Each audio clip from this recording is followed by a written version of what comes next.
Nagsagawa ng press conference ang ilang grupo na niluwakan ng ilang retired police officers, grupo ng iba't ibang sektor, kasama ang ilang religious leader para hikayatin si Senator Rodante Marcoleta na tumakbo bilang Vice President sa darating na 2028 national election.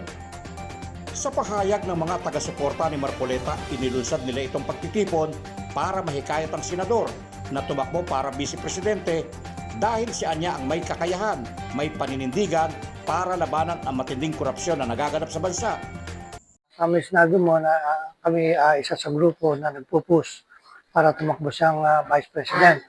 Dahil sa pagkakilala namin sa kanya, siya lang yung nag-iisa na may kakayanan, may paninindigan, at talagang lumalaban isa namin sa layunin ng alisto na labanan ng korupsyon dito sa ating mahal na bayan.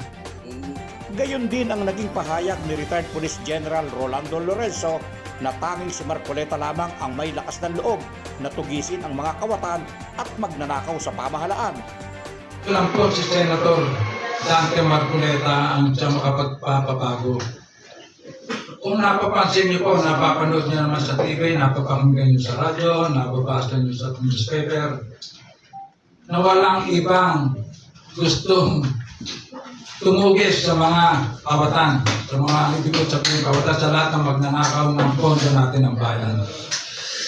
Senator Marcoleta lang po ang nakitaan ko na may sincere na talagang gusto niyang tugisin ng mga may pagkakasala.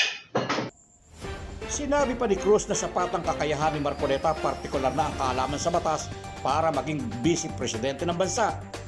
So at naniniwala din kami na ang kanyang karanasan bilang isang abogado ay sapat na upang manungkulan at umugit ng mga at magpatupad ng mga batas bilang Vice President.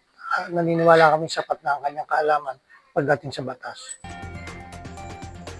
Bagamat hindi alam ni Marcoleta ang ginawa nilang pagtitipon, kanilang ipinahayag na sakaling makumbinsin tumakbo para Vice Presidente ng bansa, positibo ang kanilang pananaw na kaya nilang ipanalo dahil nagawa nila ito nung siya ay tumakbong senador.